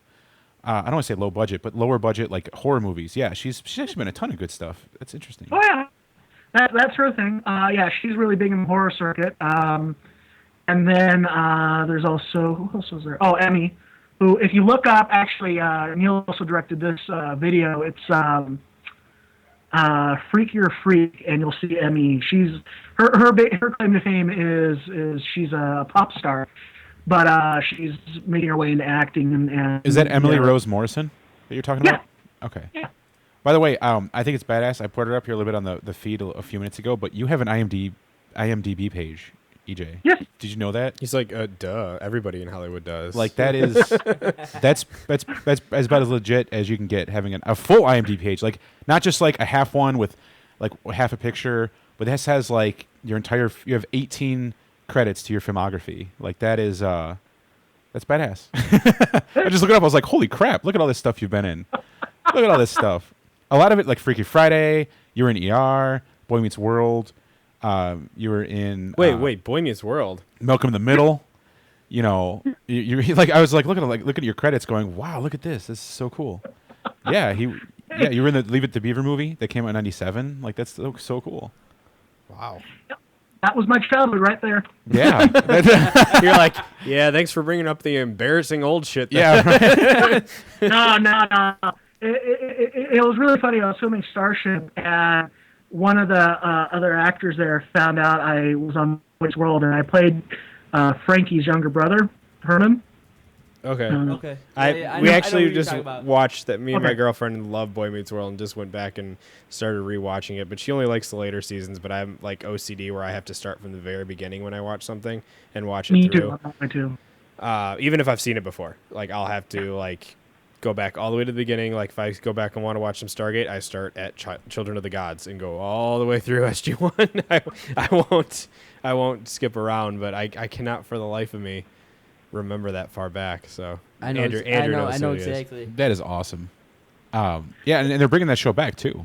Girl Meets World. Yeah. Yeah, that's going to be interesting. Yeah, I'm curious how that's gonna fly. But no, it was funny because someone on Starship found out I did that, and he started my character. Our father was a wrestler, and there was an episode where I was like, "I'm going to be a wrestler too, yay!" And the wrestling guys, his thing was to bark, like he'd like woof woof, like all that. And so I would start doing that in the show. And this guy, this fellow actor, he started woofing at me during. Like, Oh my God, that's awesome. That's awesome. I'm like, all right, cool. Why not? That's when you know you made it. When you have a big actor that's just barking at you from one of your roles, like that's so cool. That is so badass. I think you guys would like that ass kicking fat kid video. Okay, we're gonna have to find that. We'll have to check that out. Definitely, that is so cool. Fat kid learned from a video game, I think is the YouTube video. It's fun, but So how else besides just the Kickstarter itself and promoting that? How else do you think that the fans can help you? You know, like what can we do? I think you had that social media army thing that you there's something about on your guys' website. What's all that about? yeah, well, that's about is if you wanted to sign up for that. Basically, what we're doing with Nobility is kind of starting the seeds of creating a community and knowledge base where people can start, like, as I said, start creating their own stuff and learning from what we're doing. So they can, we don't have to worry about the studio going anymore. And so that's what the social media volunteer corps, and really just any of the volunteers who have come on board. We've got a couple of dozen at this point. Sign us up. You got 3 more. Yeah, seriously, I want to join that army. I want to join that militia. Is this like That's the what I wanna KISS join. army? There's no don't ask, don't tell, right? Exactly. Exactly. No, it's please kiss and please tell. Exactly. Everybody you see, just go up in the street and start kissing people and telling them. Yeah, you get on the big French kiss some random stranger, and then you go, "I just kissed you," and walk off. And then ask them, will you bring nobility to your life? Just keep doing that. This was a noble act. Will you bring it to your life? Kickstarter.com/nobility You series. really was a noble act. That would be so much fun. But no. So I mean, by signing up for the volunteer corps, the idea behind that is we need to get the word out. That's the number one thing that needs to be done about Nobility, is just getting the word out, getting more and more folks interested in talking about it. And so by signing up for that, you're signing up to help us get the word out via social media, contacting press, so on and so forth. And that's probably the number one thing folks can do right now to help out. And also down the road, when we need something, we're going to be putting the call out for folks. And slowly but surely, this is going to develop into an actual street team where, folks are actually able to participate in a lot of the activities and even have their own activities nationwide or even worldwide. Sounds like you're making a sci-fi militia. Yeah, it does. It's like, we will rise up and take it back from the producers. And why not? Like, why shouldn't About damn time. we? Seriously. Yes, exactly. That's how it should be. That's exactly how it should be. That is awesome. You mean how it should have ended? You what? He said how it should be. So I'm like, oh, you mean how it should have ended? Yeah, yeah. exactly how it should have been. Yeah. The entire time. That is badass. Let's bring it back to earlier in the conversation. That's what we call a callback in the business. There you go. The most fun, one of my favorite Callback. forms of comedy is callbacks. Yay, callbacks. I have done many of those. They're good. They're simple and fun, and they catch you off guard. cheeky. Exactly. Hey, Exactly. cheeky, are we British now? Yep. Oh, that was it. We were just before we called you. We were like, one of us should talk in an accent the whole time and see how long we can go with it, and then just slowly fade it out and see if anybody notices whatsoever.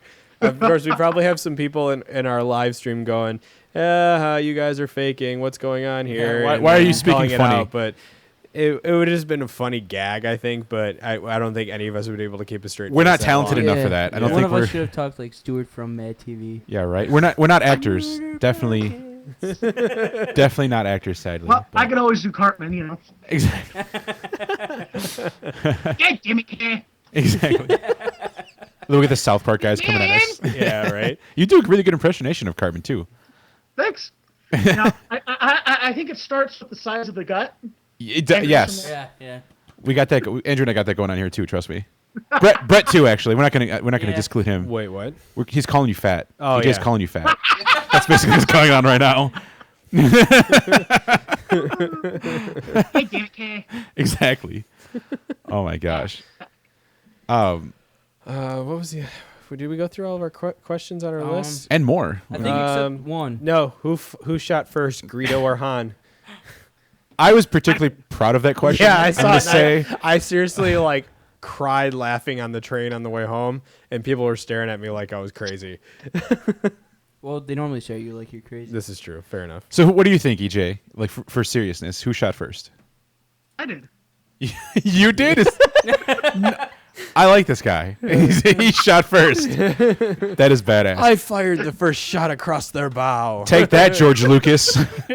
Before he was even born, he was Now, shooting. aiming for the bridge. Exactly.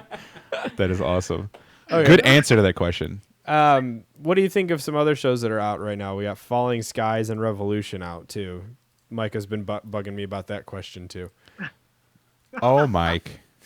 Falling Skies, I need to see more of before I actually form an opinion. I came in at like the second episode of the first season, and I wanted to wait until I could go back and see it, the whole first season. So I need to go back and actually watch that one more. As far as Revolution, I think it's a great idea. I'm not terribly pleased with the execution. The first thing that caught my eye, just from the first episode, it's 15 years after we've had any machinery or anything to make stuff. Yet everybody is wearing pristine, machine-made leather jackets. Yep. Sorry. That's a good There'll point. be patches and worn and holes. And Yep. you don't have to make it look ratty. You can make it look kept up, but it has to look older, Yeah, that and the pristinely like crafted swords that everyone carries. It look Yeah, I'm like sorry, it would take you longer machine made yeah. swords. And I'm sorry, it would take you longer than 15 years to develop an infrastructure that could adequately, even if by hand, make finely crafted swords. It would take you more than 15 years. Yes. Especially dealing with all the post-apocalyptic BS that you're going to have to be dealing with anyway. So. That's a very valid point. Well, that's maybe. Go ahead. Go. No. No, You're the guest. I feel like we're stutter stepping. Yeah, right? It's like dubstep. No, ladies first, I insist. Oh, well, thank you, sir. Okay, Brett. Gamed. What were you gonna chime in with? Brett, now say I something. had nothing to say.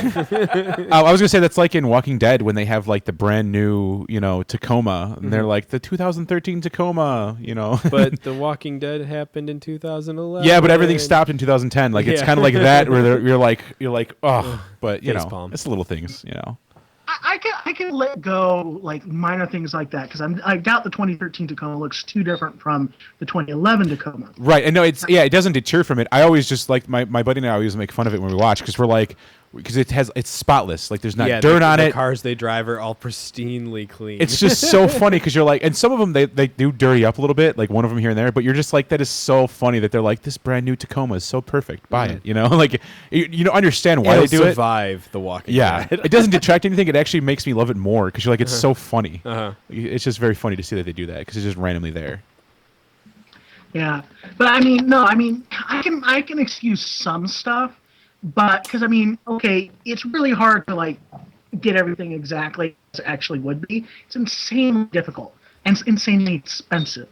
But when like with Revolution, when it's like every single thing is out of place like that, and prestige, nice, so on and so forth, and tell you the truth, like some of the way they're handling the character development, so on and so forth, I'm not too happy with. Like, okay, like the main gal, I can't remember her name. Charlie. Like, she started out and she's just this very idealistic person. And then it's like idealism, and then you hit that episode where she has to go in and like the drug dealers, Yeah, friend, Sex go in and kill Drugs, Irish episode folks. 6. Yeah, okay. The one where she's taking the bath naked. Yay. Yeah. That's why Brett knows that episode so much. No, I have like a Rain Man like encyclopedic knowledge of the shows that I watch in terms of their episode, season, and not title. It's kind of creepy. Except for Firefly. Except for Firefly, because I've never watched it. Oh. Owned. Anyway. Anyway. No, but like you come to that episode, so it's idealism. All of a sudden, I'm going to get all angsty and cynical and go kill somebody. Yeah. It's like that kind of stuff needs to be handled gradually over time. You need to show it happening and why it's happening. You're not just going to have like flip the switch and all of a sudden you're a cynic. Yeah. She's like everybody's. You shouldn't kill anybody in like the first like 3 episodes, and then all of a sudden it's like a switch flips in her head. She's like, okay, you need someone killed, I'll do it. There's like no second thought or hesitation about it, and they had to like they even try talking her out of it. She's like, no, someone's got to do it. I'll do it. You guys are chicken shits. I'll do it myself. Very teenage drama. Yeah.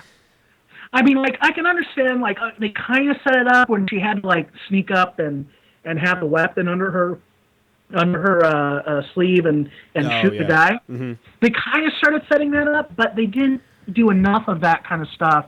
Because even after that, she was still very idealistic, can't kill anybody, so on and so forth. Mm-hmm. Or we need to go help these people, so on and so forth. And then it was like you flip the switch, and all of a sudden she's like, okay, I'm going to infiltrate this house and slit this guy's throat. Yeah, that I've never met, and just because someone else told me to. Right. And it's like, okay, that. So that kind of stuff was kind of getting to me. Or like the episode when they're trapped in the subway, and all of a sudden they're running out of air. Uh-huh. And it's like you would be in there for days or weeks before you would actually start running out of air. Uh-huh. So I mean that kind of stuff about the show's kind of gotten to me. But I'm still watching it. I still think it's a lot of fun. It's just there's these certain things where I'm going really. Well, it kind of waters it down a bit. Like the Walking Dead thing is just the car is not a big deal. But yeah, those other things kind of water down the show a bit for you. When everybody has pristine costumes, when that wouldn't happen, like they need to rip, have like a little tear here and there, at least. Yeah, exactly. So yeah, that does kind of take you out a little bit. That's understandable. Yeah. Well, and it's like I love J.J. Abrams' stuff, and like he's like a freaking god after Star Trek. Yeah. But I think with this one, I've noticed I noticed in a lot of shows, the more executive producers you have on a show, the worse it is. Yeah. And this one, like Terra Nova was another one that had a bazillion executive producers. Ugh. It was such a letdown. All right. It's just too many cooks in the kitchen, and, it just doesn't happen, Definitely. And that kind of detracts from it a little bit. But exactly. That won't happen with Nobility, right? He's like, no, one executive producer. It's fucking me. Yeah. It's all EJ De La Pena. No. I mean, it's not. Yeah, I mean, it's. I'm the executive producer, and I won't let that happen. Period. I do let a lot of folks give me input on the script. I'm not very protective of the stuff I write. So like I let people give me notes. That's fine. And oftentimes they have good ideas, and I'll integrate them. And if not, I say, okay, thank you very much, and get the hell out. But very kindly, let the door hit your ass on the way out. No. But I mean, so I mean, I'll let other folks have input is fine, but it's when it can get to the point, like okay, bringing Michael Reeves on is great, but that's 2 writers, that's fine. If we started having, 10 writers giving input on every script, it gets to the point where it's being pulled in too many ways, and either too much stuff gets included or not enough stuff gets included, and people become more interested in the politics and the infighting than actually producing a good product. Right. That's why it's nice to be able to have input, because someone will be able to help you along the lines, and you're like, oh, that's a really good idea, but you kind of have final say of, well, that's a great idea, but like you say, no. And that's a very, very good way to do it, is have everybody kind of have input, but then you're have the final say. I like that. So what exactly is your writing process? This is a favorite question of mine to ask people. I sit down in front of the computer and start typing. Just total stream of consciousness, and just kind of go back and like an hour later go, okay, I'm at 60 pages. This should only have been 10 minutes long. Let's delete, or or No, I'm just curious what your process is. Do you like write it off, then send it to somebody else to read and have them edit it and cut stuff out and then send it back to you? And just curiosity. it's all good. It's all good. I typically I come up with the initial idea and then I start working on the characters. Like, so I'll build like the kind of the bare bones of the universe, and then I'll start developing the characters, and then I'll go back and start creating the universe and get all that done. So all the backstory, the characters, who they are, so on and so forth, are already there before I actually start writing the script.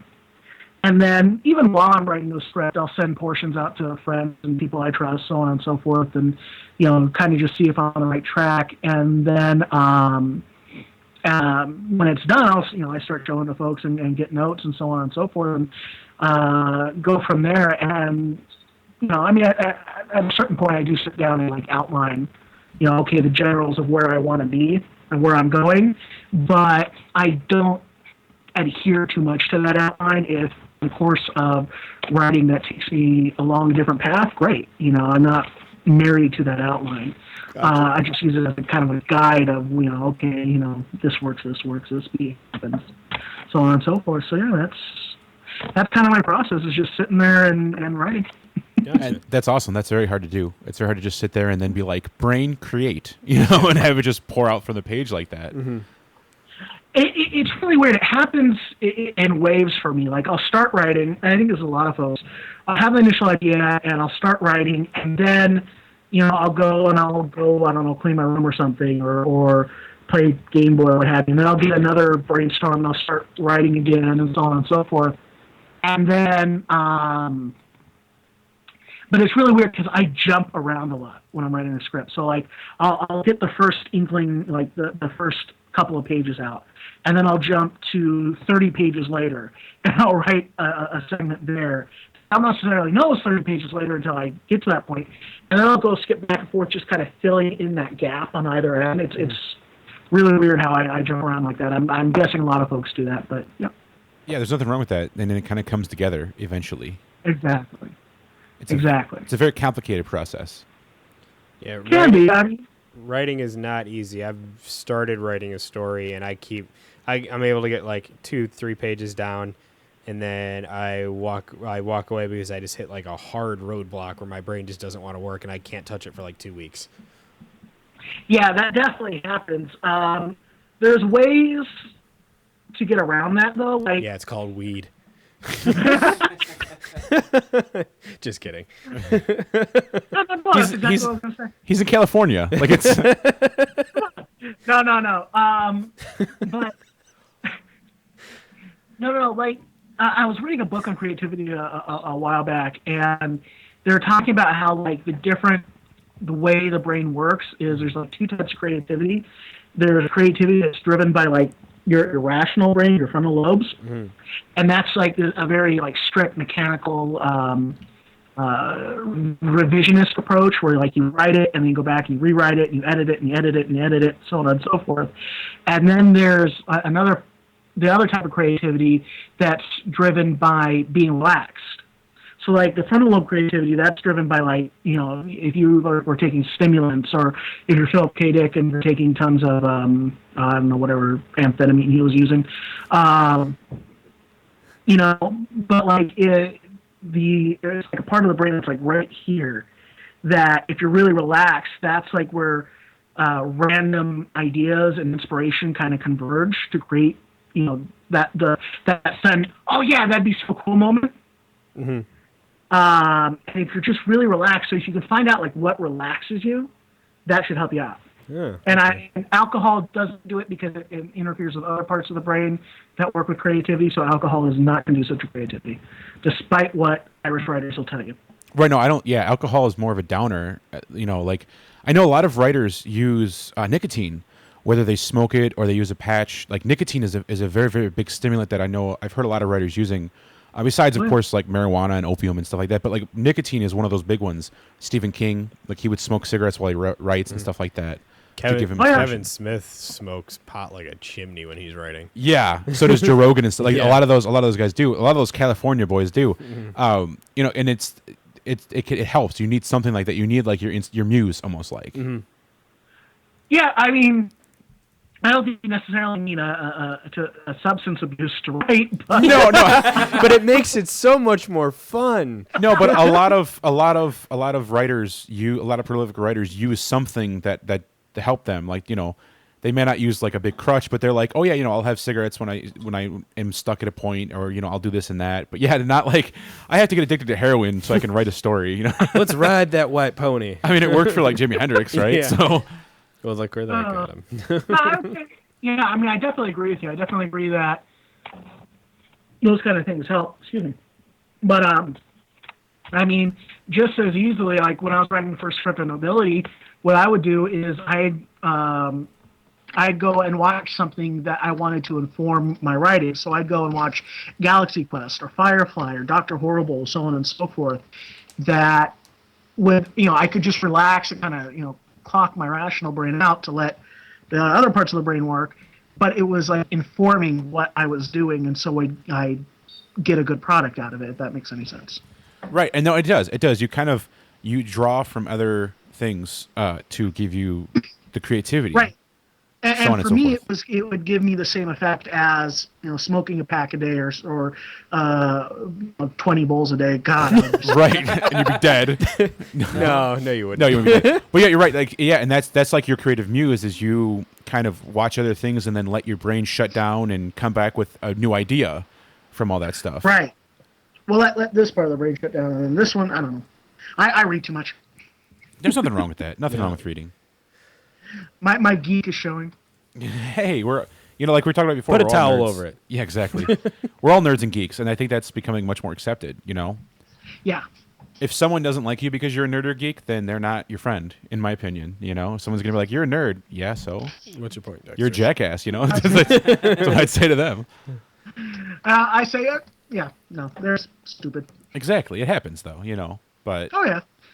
Yeah, for me, the way I kind of view it, it's almost like a cultural difference. Like some folks, like us, you know, we grew up in this nerd geek culture, and you know, we have similar things to talk about. But you talk to someone who has never been exposed to it, never been interested in these fantastical concepts and moralizing and so on and so forth that you often get in a lot of the sci-fi shows. It's almost a completely different culture. They just don't understand it. It'd be like They don't. dropping me in the middle of Egypt and saying, go have fun. Well, you know, yeah, I don't even know the language, you know? So does that camel come with a warp drive? yeah, exactly. It comes with a flux capacitor. I can't tell you how many times, speaking of flux capacitors, I worked at Circuit City for years, and I was one of like the store director and stuff before they finally folded. And a lot of times we'd be in the road shop and we'd be installing car stereos and stuff, and we just couldn't figure out like people would come in with problems and we couldn't figure out what it was. I can't tell you how many times we told people their flux capacitor was broken and nobody got the joke. They'd just be like, "Oh, okay, how much does one of those cost?" We'd be like, "I don't know. We'd have to special order it and look." And they'd be like, "Okay, well, I'll get back to you on that," and leave. That's funny. I at least 24 times in the 4.5 years that I worked there that I got to use that joke, and just no one got it. whoosh right over the head. I love that. Such a great way to screw around with Just people fuck at with their people. expense. And if they get it, then they might laugh. Like Oh, then yeah. you're like covered. They're not going to get Yeah. offended by that. You know.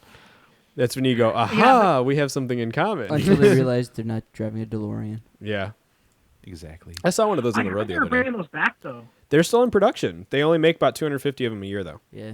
Wow. DeLorean, serious? Yeah, I actually saw one on the road around here about 6-7 months ago. I had one that stopped into work the other day. Did you? That's I awesome. was joking around. I'm like, "Oh yeah, how's the flux capacitor working there?" And the guy just looked at me like I was a fucking idiot.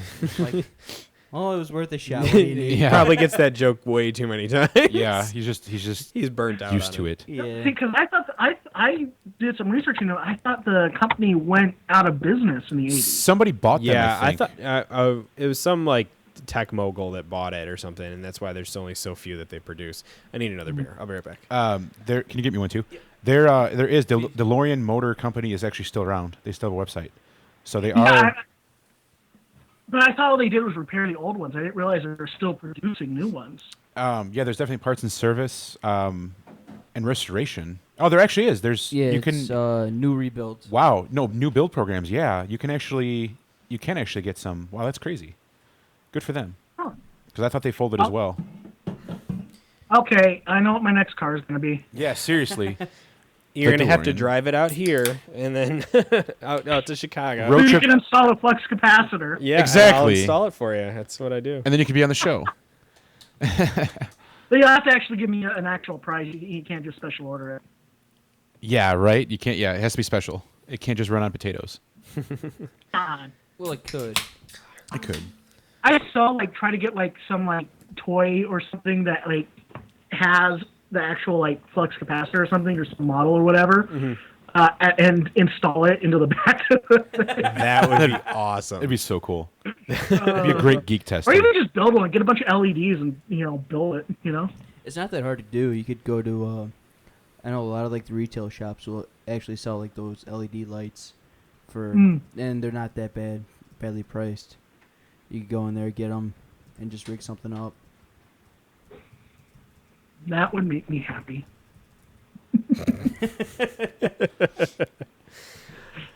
So, do you have anything you'd like to plug, and besides obviously the Kickstarter page? That's our main thing right now is the Kickstarter page. Nobilitytheseries.com will take you there, and yeah, that's the main thing to plug. So please go pledge, help out, spread the word. Anything you guys can do. Okay, so Definitely. if you got that, go to nobilitytheseries.com. I believe it's the image on the left that says back us on Kickstarter. Yeah. And click on that and go to the page and back it. I personally put in 50. I don't know if these guys have backed it yet, but Not yet. I'm still waiting for funds. I'm going to back it very soon. I am just helping with wedding the- and he's in yeah, the we same had boat as I a am. we had a bachelor party this weekend for our buddy Oh, hey. that's getting married over the first weekend in May. So Within less than 2 weeks. yeah, and it was a very Convey expensive my bachelor party. condolences. yeah, it was condolences. Yeah, It right. was a very very expensive bachelor party. You're telling me. Well, no, that's awesome. Yeah, one of my best friends is going to be getting married. He just got engaged, so Oh, that's fun good. times. Poor guy. We're not that old yet. What the heck? Yeah. Yeah, right. I feel sorry for those suckers. All right, so let's whip out the what the fuck Yeah. moment. Literally whip it out. Literally whip it out, slap it on the table. Kinky. Why slap it on the table when you could just run around You could. outside You could. and not get caught Yeah, for but 2 slapping years? on the table repeatedly is fun. It is. It hurts, but it's also fun. Kind of sounds like that. So what is this? What is this story, Mr. Andrew? A man was arrested. He's a serial flasher caught by police in Delaware after 2 years. So the first case was in 2011, where what the fuck was it? 39-year-old man, Jason Grubbs. What he would do is just run down the street and then hop in a bush, put on his clothes, and just take off. So no one could actually say, "Hey, that's the guy." Well, he was caught Saturday night. 2 women, ages 20 and 21, saw him, and they actually kind of stuck with him. From what this makes it sound like, where he was wearing a shirt but no pants, and then the guy ducked between 2 houses, got clothed, and the cops saw him and kind of chased him and caught him.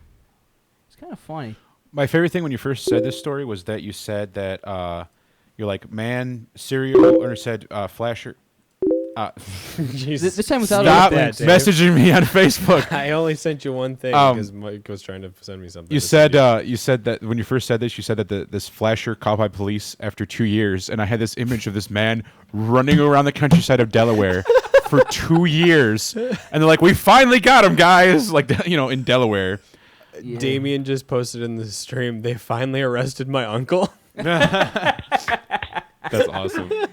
Shout out to Why? Mike. That's my question. Why would you do this? Why not? He's in Delaware. He's got nothing else to do. It's He, Delaware. Who Hey, cares? if you could do it and not get caught, would you? I mean, I would.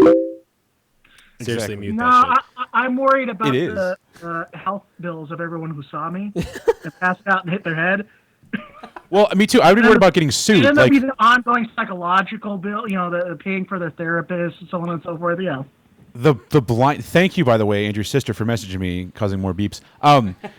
If I walked around naked, then I would be sued for blindness, people going blind, people committing suicide. Like it would, I would be bankrupt. Well, the best part is, as he's running around, he would slap his ass and touch himself. Would he really? Oh, what the fuck? Yeehaw!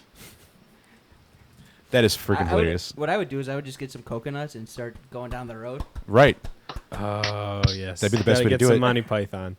Got to get the Monty Python. That is a fucked up story. That in 2 years, this motherfucker kept doing this Yeah. every once in a while, and he finally got caught and arrested. You think So they he set did him up for- for it? Probably. They're probably looking for him. They have a picture, too, of him naked, like behind a bush, which is Well, he's got boxers on. He's not naked. true. He's naked. They got a picture of him as Naked. he's getting clothed. Oh jeez. Hilarious. Yeah. That is a really crazy what the fuck story. I liked the backup story as well a little bit more, just because it's a little darker, but just still fucked up. Oh yeah. The man. So this man calmly Depot. grabs saws and slices arms at Home Depot. I believe that was right around That's the time of the creepy. Boston bombing. Yeah, it was. It was last Thursday. What did he do? This was last Thursday. I don't know why he did it, but he went into a Home Depot. He took saws, like he walked to the aisle with all the saw blades and everything, and he started cutting his arms. Like he was trying to saw through his bones to cut off his arms. Why? He's trying to prevent the spread of the zombie The infection. T virus. No one knows. Like they said he was calm.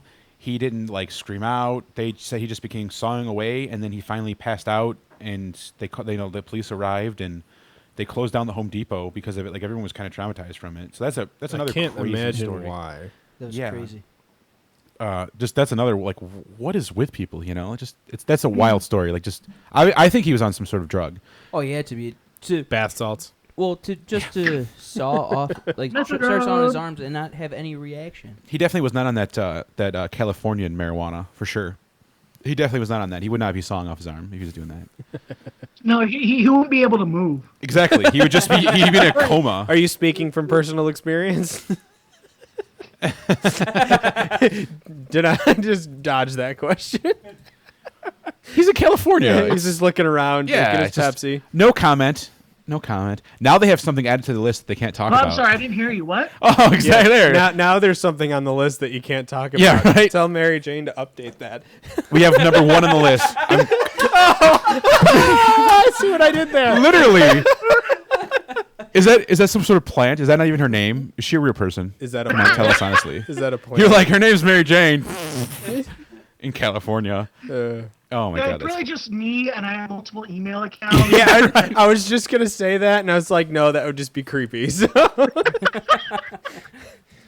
No, she's a real person. I assure you. That's awesome. And I'm sure she's a lovely person. With a name like that. Yeah. Oh man. So we didn't pimp our stuff at the beginning. No, so Dave, that's all we you, didn't. Dr. Pharmacist. We I did got not. this. I got this. Go to geekify.tv. New page layout and everything. It's back up now. Let me interrupt you. I was gonna say It's back up today. we Yes, I forgot about that. Good we call. shut down for CISPA. I don't know if you know about CISPA, EJ. I'm sorry, who? What? CISPA, which is kind of like SOPA, where they Anaropa. basically in the gist of it, and correct me if I'm wrong, Brett, but CISPA was that all of our information can be shared with the authorities, like even private health information. They just wouldn't look at the private health information. Yeah, basically anything about you digitally could be accessed by the government or private companies without a warrant. It would require employees to turn over their social networking account passwords to their employers, like forcibly by law, and all this other crazy stuff. So we blacked out our website along with Anonymous yesterday in support of protest. Wow, I would close my account down before I did that. Yeah. Right, it's scary. That The site's actually, the part of the site's still up where you can view the information. It's cispa.geekify.tv. It has all the information on there, including a video from Anonymous and links to about it and how to get in contact with your representatives and senators saying not to back it. So wait, is this an actual law that's passed, or is it? It passed on- the House, but while we've been talking, I've had my Twitter feed up, and The anonymous ops Twitter account tweeted that it looks like it got shot down in the Senate. Good. So it doesn't look like. Oh, it actually really? passed. Good. Yeah, I saw the anon ops Twitter account pop up earlier with it saying I that. I thought the Republicans were all the libertarian, the libertarian types.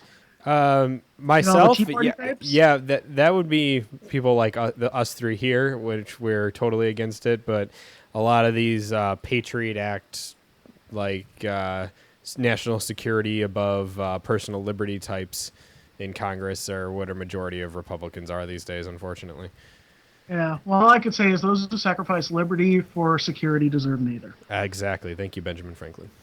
Exactly. Let's make it very political on us. Yes. Yeah. So we shut down the I site. worked in politics for several years, so You did. I saw that on your IMDb page. Where'd you work in politics for? I worked for the Obama campaign in 2008 and 2010, and Well, the show's over. So No, Greg, come on now. no, I'm a moderate independent. Is what I am. We talked about it. I voted for Obama in 2008. I actually did not vote this past year in 2012 for anybody. I didn't vote at all. But yeah, so I mean that's I saw that. I didn't mention that before on the IMDb page because I bet Brett would No, just I start actually crying. knew that. I was just busting. Oh, did you? I Okay. saw it on his Facebook page and on his IMDb. He's got to live, you know, and But I mean, no, I got out of politics a while ago for very good reasons. Namely, I looked around and not a single person was happy, so I went, bye. Let's go to Hollywood.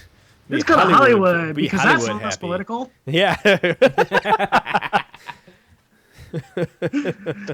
No, but what I tell people the difference between working in politics and working in Hollywood is that politics you're sitting there basically hating life until you're the person high enough up the chain to shit on everyone else. right. True. In Hollywood, you're there because you're passionate about your art. Now, you still might be working your way up the chain so you can shit on everyone else, but you're still, the main reason you're there and the main reason folks are there is because you're passionate about your art. Right, and the passion from politics is gone when you get up into higher echelons like that. Very much so. If people were passionate about, and people say, well, and people get into politics because they want to do positive change in the world and so on and so forth.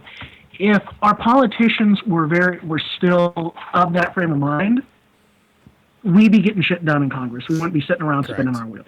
Right, we wouldn't have things like CISPA running around and stupid stuff like that. Yeah, you're right. We'd be getting stuff done. We'd be saving. We have Firefly back on the air for sure. Yeah.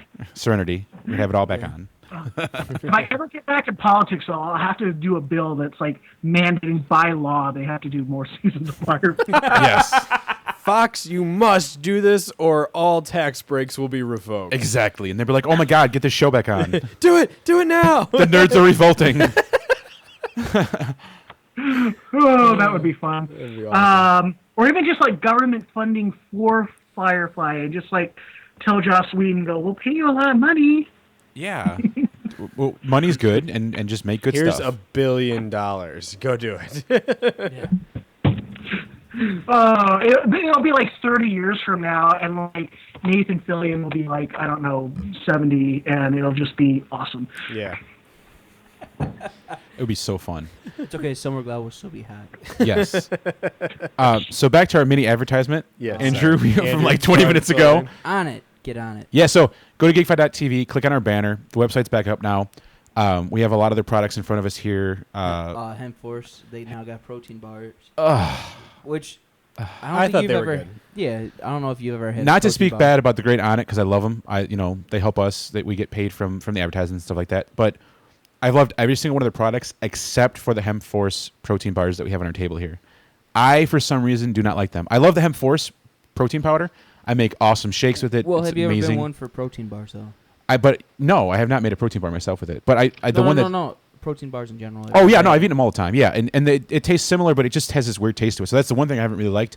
I mean, you guys had them. You guys liked them. Yeah, Right? I thought they were I like- okay. I I like it was power fun. bars, though. That's kind of what they reminded me of, but with hemp. Yeah, it's very chewy. The powder's good. Make it with shakes and stuff. Yeah, we have the Alpha Brain and all that fun stuff. Alpha The Brain, other New thing Mood. we also have on the table, which just came out, which maybe we could talk very briefly about. I don't know, EJ, I know you play video games, but today just came out the Dead Island Riptide.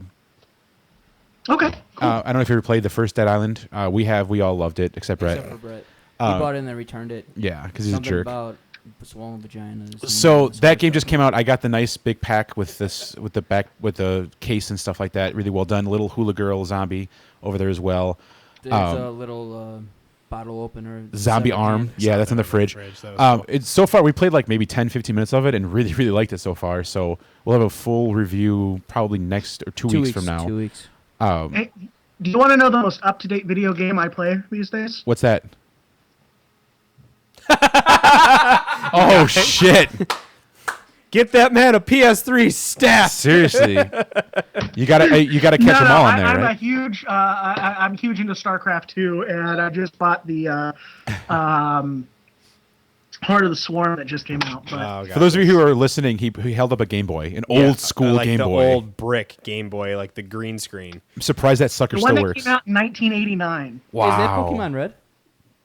Yes. Yes. Wow, it is. good eye, Andrew. Damn, that is awesome. Yeah, he's playing Pokemon. We were coming on. He's like, "Oh, hang on, I gotta catch them all now." And Yeah, I didn't get that joke at first when you said that too. Before we like started up, and you're like, "I'm just waiting for the interview to start." Oh, and Ivysaur just became Venusaur. I'm like, "Haha, this guy's gonna out nerd us." And then I didn't realize you were actually playing Pokemon. That was awesome. yeah, I was like, "Props to you." I never replayed, but like, it's a cool series still. Yeah, it is. Respect. Oh, yes, I am very much a stereotypical nerd. I'm single, overweight, still playing Game Boy. No, hey, but you're happy, you know. You're about to have an awesome show, Nobility, come out. Like, you know, come on, nerds can take over the world and be happy. What's more We can do noble it. than that? Exactly. Boom. That is awesome. Truth bomb. Very, very factual. Very good.